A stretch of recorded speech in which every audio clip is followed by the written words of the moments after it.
Bonjour, cette semaine je vous propose un atelier de quilling. Si vous ne connaissez pas, vous allez découvrir.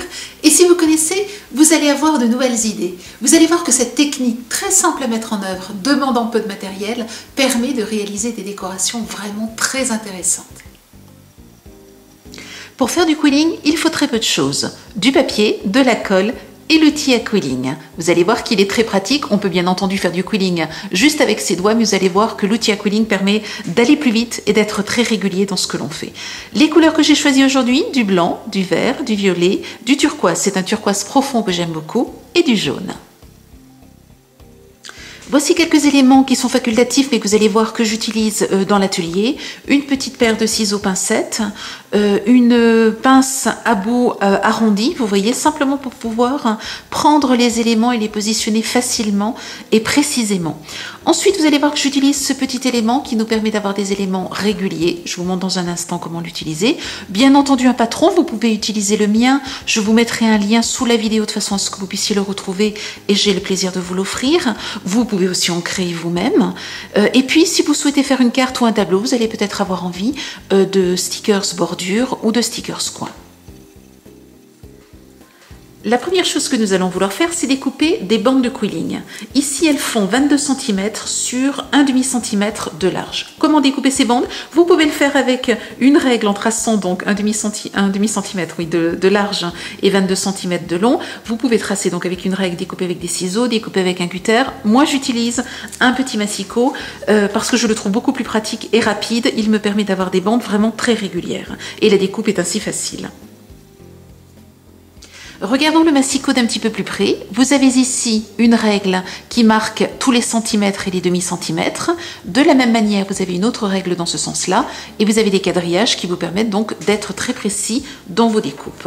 Vous allez, au départ, donc, nous avons une feuille qui fait 30 x 30. La hauteur maximale que l'on peut utiliser pour la découpe, donc avec le massicot, c'est 22 cm. Vous allez donc découper votre grande feuille de 30 x 30 sur une bande de 22 cm de long. Vous allez bien entendu avoir beaucoup plus que moi. Moi, j'ai déjà commencé à découper des bandes, donc c'est un petit peu plus court, mais je voulais vous montrer comment utiliser le massicot. Vous soulevez donc cet élément qui va vous permettre ensuite de découper. Vous placez votre feuille ici, juste au bord, et vous allez ensuite venir de ce côté-là marquer un trait de façon à avoir un point de repère. Alors, je baisse ceci et je vais simplement venir ici, marquer donc un trait. Vous voyez donc, alors je vais le faire un petit peu plus grand aujourd'hui, faites le petit chez vous. Moi je le fais un petit peu plus grand simplement pour que vous puissiez mieux voir.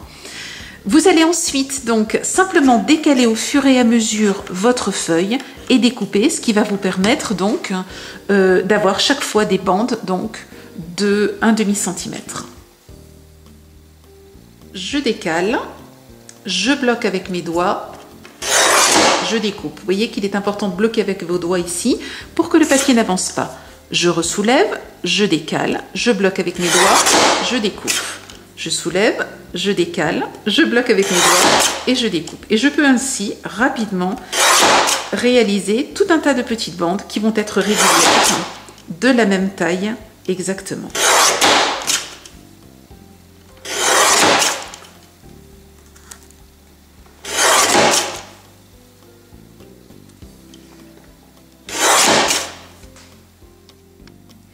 Pour la création d'aujourd'hui, vous allez avoir besoin d'une trentaine de bandes turquoises et vertes, d'une dizaine de jaunes et d'une quinzaine de violets, en fait aubergines pour être plus précise. J'ai découpé dans ma feuille blanche un carré de 21 x 21 cm. J'utilise ensuite mon patron que je vais découper pour ne garder en fait que l'extérieur de la découpe et non pas l'intérieur. Cette partie va simplement m'aider à positionner les éléments dont j'ai besoin. Commençons par la tête et le cou. Je prends une bande turquoise et je vais dans la fente de l'outil de quilling glisser cette bande et ensuite tout simplement tourner sans essayer de serrer. Je laisse tourner tout simplement. Lorsque j'arrive au bout, je défais et je vais positionner mon élément ici dans le petit trou numéro 20 de façon à avoir tous les éléments qui auront cette forme-là, avoir une taille identique et une forme identique. Je laisse un petit peu s'ouvrir et ensuite, hop, je vais le prendre et je vais venir le coller. Hop. Je colle et je vais venir tout en collant appuyer comme ceci ici. Et je vais très légèrement le plier comme ceci, oups, et j'obtiens donc, vous voyez, cette forme très légèrement incurvée. Voilà, c'est ce que j'aimerais. Maintenant, ce que je vais faire, c'est que je vais le recouvrir avec une bande aubergine. Je mets un petit peu de colle des deux côtés.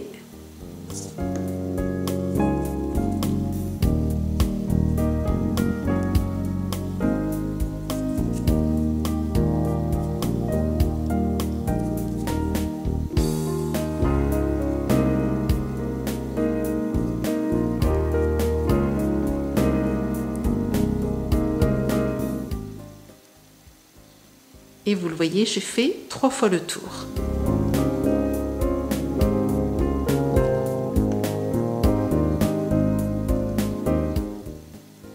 Je maintiens quelques instants et je vais découper l'excédent.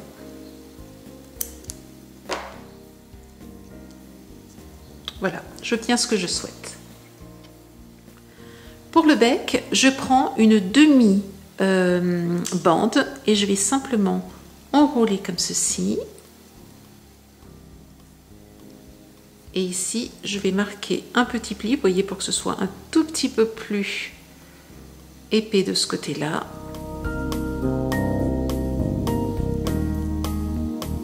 Et je vais coller.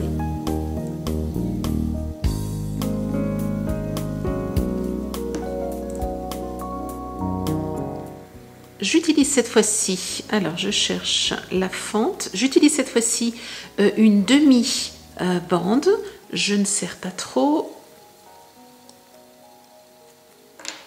je laisse se défaire tout naturellement, hop, je bloque, un petit point de colle, et je vais pincer comme ceci.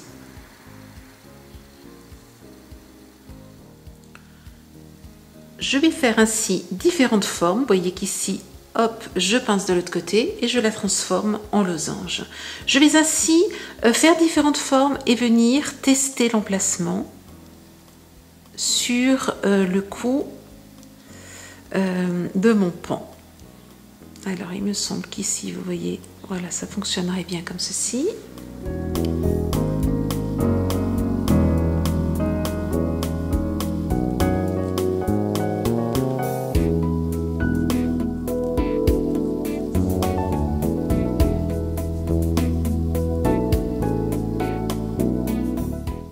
Je mets mon tableau de côté quelques instants et je reviens sur la partie que j'ai découpée, vous savez, qui était à l'intérieur. Ce que j'aimerais maintenant, c'est faire cette partie-là. J'ai donc simplement plié une bande en deux et j'ai collé le bout, ce qui va me donner la taille que je souhaite.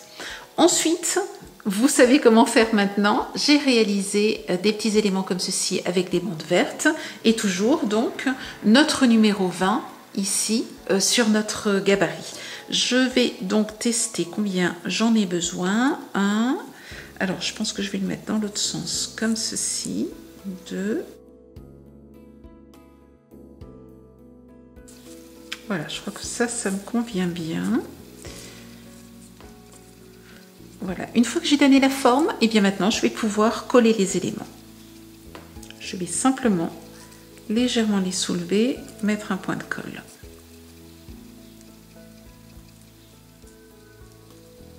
Voilà, vous voyez, je colle les éléments entre eux. Alors, ce que vous pouvez aussi faire, c'est utiliser un petit bâton et venir mettre un petit peu de colle comme ceci entre les éléments. Ça, c'est aussi tout à fait possible. Je vais ensuite positionner. Alors, je crois qu'il était dans l'autre sens. Voilà. Et je vais un petit peu le restreindre. Je reprends donc mon tableau et je vais placer. Alors, je voudrais encore un petit peu plus écrasé.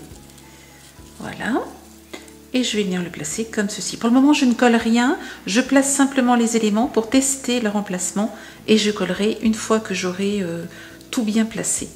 je vais venir ajouter, donc je continue avec les mêmes petits éléments que tout à l'heure, et je vais venir en rajouter ici, tout le long du corps.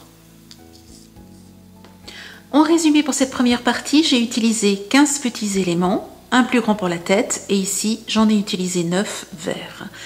Ici, je vois qu'il y a un petit trou, alors j'ai refait un élément, je l'ai un petit peu pincé, et j'ai bien envie de venir, voilà, le positionner ici. Ce sera parfait, donc un élément de plus. Et puis il y a vraiment un petit trou, donc là, j'ai simplement plié en deux un petit bout que je vais venir positionner ici.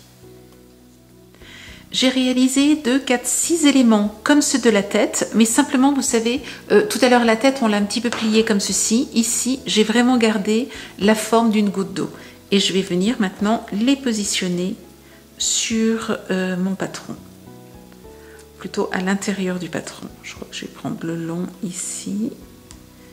Rajouter celui-ci ici. En fait, je crois que cet élément-là, je vais le mettre à l'envers, la partie la plus large là, voilà. Voilà, ça me convient bien. Sur le même principe, mais simplement avec un coloris différent, j'ai mis de l'aubergine à l'intérieur, du jaune à l'extérieur, et j'en ai réalisé 4, 5, 6, 7. Ensuite, des petits ronds, tout simplement, donc avec des demi bandes, et là j'en ai une dizaine. J'aimerais maintenant vous montrer comment réaliser ceci. Il suffit de prendre une demi-bande, votre outil de quilling, et vous allez enrouler d'un côté, défaire, et enrouler de l'autre dans l'autre sens.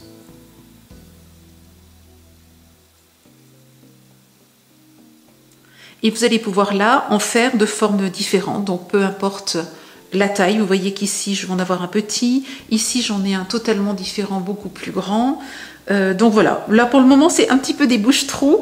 Ce que j'aimerais vous montrer maintenant, c'est comment réaliser cet effet de plume de pan.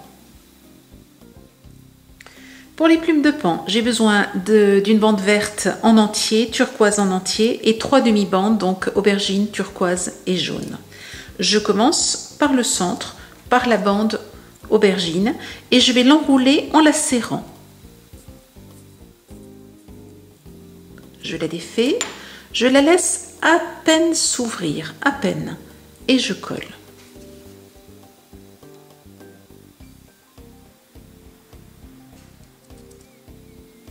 Pour le collage, je vais appuyer d'un côté de façon à avoir une toute petite goutte. Vous voyez, comme ceci. Alors, vous voyez que j'ai de la colle. Pensez à régulièrement frotter vos mains. C'est une colle qui s'enlève très très bien. Il suffit simplement de frotter les mains comme ceci. Évitez d'avoir de la colle sur les doigts, sinon vous allez avoir des petits soucis. Ça va coller le papier, coller les doigts, vous allez en avoir partout. Je remets un petit peu de colle ici, de chaque côté. Et cette fois-ci, je vais entourer avec une bande turquoise.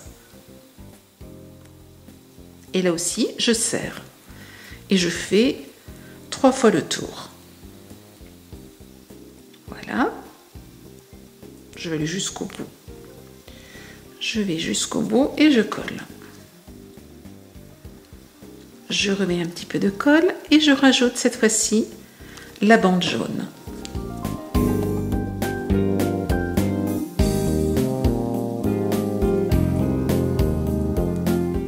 Je veille à toujours bien presser de ce côté-là de façon à toujours garder la pointe.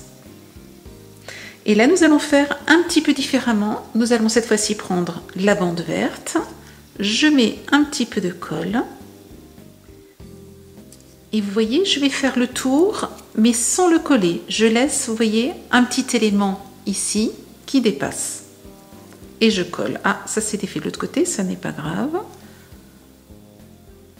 Je recommence, je refais un tour en laissant encore une fois un petit peu lâche.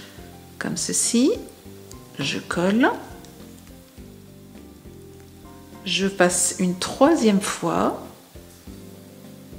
et là encore, je laisse un décalage comme ceci. Et je colle. Je maintiens, et je vais découper l'excédent.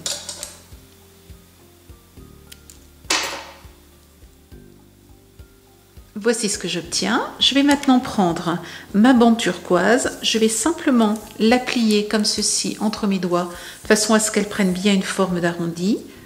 Je place ensuite les deux bouts ici.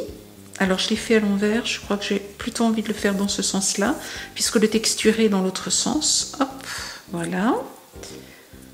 Je remonte. Et je vais venir positionner mon élément ici à l'intérieur. Donc vous voyez, ce que l'on veut, c'est avoir les trois verts et le bleu. Je vais bloquer comme ceci et je vais venir mettre de la colle. Alors je mets de la colle sur toute la longueur de la bande. Je vais venir la fermer ici et je la ferme sur toute la longueur. Elle va avoir besoin d'être maintenue un tout petit peu. Voilà, je la maintiens. Et voilà, vous obtenez une plume de pan. J'ai maintenant tous mes éléments pour la queue du pan, mais ce que je voudrais faire avant de faire la queue du pan, c'est figer et donc coller cette première partie. Ce sera beaucoup plus simple ensuite de réaliser la suite. Le petit exercice va simplement consister à enlever notre planche test. Donc, je vais faire en sorte... Alors, ça peut bouger, ne vous inquiétez pas, vous allez retrouver... vous avez les éléments placés au bon endroit. Vous allez donc... Voilà, la tête, pas de souci. J'ai juste ceci à enlever. Voilà, je vais pouvoir repositionner la tête et le museau. Le bec. Une fois que vous avez bien... que vous avez enlevé le patron en fait extérieur, repositionnez bien les éléments, puis ensuite il suffit de les coller un à un.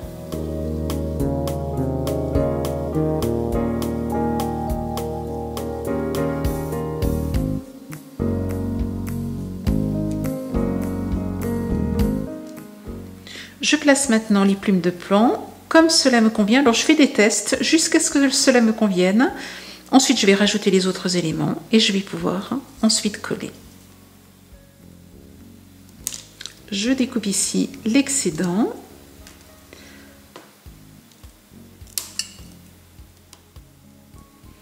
Avant de coller, je place les autres éléments de façon à pouvoir bien disposer les uns par rapport aux autres.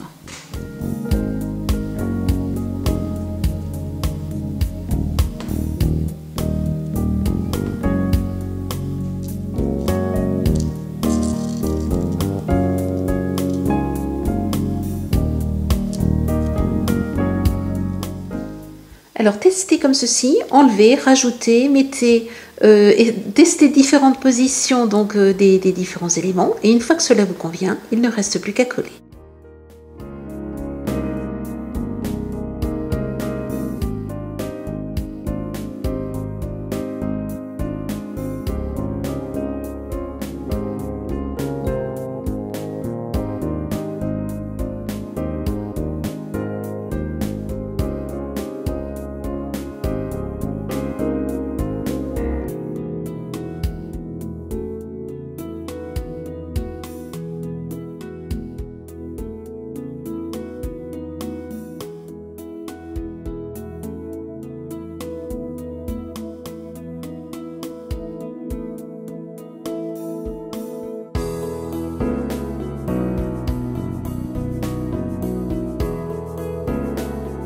Comme toujours, vous retrouvez dans notre boutique tous les produits que j'ai utilisés dans cet atelier et dans les tutoriels associés. Je vous souhaite une belle semaine créative et je vous dis à la semaine prochaine.